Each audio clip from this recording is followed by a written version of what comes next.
கட்சியினுடைய தொண்டராக நின்று கொண்டிருக்கின்றேன். இந்த கூட்டணி உருவானதில் என் பங்கு இல்லை. இந்த கூட்டணியில் என்ன பேச்சுவார்த்தை நடத்தினாங்க, என் பங்கு இல்லை. இந்த கூட்டணி எப்படி இருக்க வேண்டும் என்று யார் பேசினார்கள், அதிலும் என்னுடைய பங்கு இல்லை. அப்படி இருக்கும் பொழுது என்னுடைய தலைவர் அமித்ஷா அவர்கள் சொல்வதைத்தான் நான் கேட்டாக வேண்டும். அவர் ஒரு முறை அல்ல, தினமலர் பத்திரிகையில, தினத்தந்தி பத்திரிகையில, இந்தியன் எக்ஸ்பிரஸ் பத்திரிகையில மிக தெளிவாக சொல்லிய பிறகு ஒரு தொண்டனாக என்னுடைய கருத்தை மாற்றிக்கொண்டு கூட்டணி ஆட்சி இல்லைன்னு நான் சொன்னா, நான் இந்த கட்சியில தொண்டனாக இருப்பதற்கு எனக்கு தகுதி இல்லைன்னு அர்த்தம். என்னுடைய தலைவர் சொன்ன கருத்தை நான் ஏற்றுக்கொள்ள முடியாமல், என்னுடைய தலைவருடைய கருத்தை நான் வலுப்படுத்த முடியாம, என்னுடைய தலைவர்கள் சொன்ன கருத்திலேயே நான் சந்தேகத்தை எழுப்பினேன் அப்படின்னா இந்த கட்சியில் நான் தொண்டனா இருக்கக்கூடாது, தலைவனாக இருக்கக்கூடாது. இது என்னுடைய கருத்து.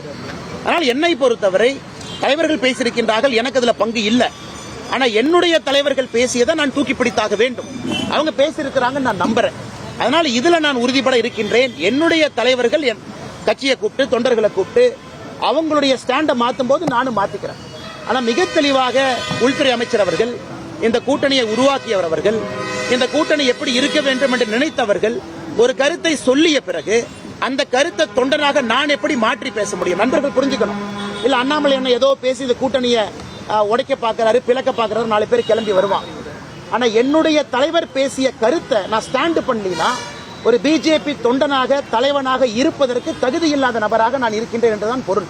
அதனால் அமித்ஷாஜி அவர்கள் தொடர்ந்து சொல்றாங்க, ஒரு முறை அல்ல, 2 முறை அல்ல, 3வது முறை. இதுல அதிமுகவுக்கு மாற்று கருத்து இருக்குன்னா கண்டிப்பா அவங்க அமித்ஷாஜியோட பேசலாம், கண்டிப்பா அவங்க பேசி ஒரு முடிவெடுக்கலாம். ஆனா என்னுடைய தலைவர்கள் சொல்லாதவரை நான் எப்படி கட்சி எடுக்கக்கூடிய ஸ்டாண்ட்ல இருந்து பின்னாடி போக முடியும்?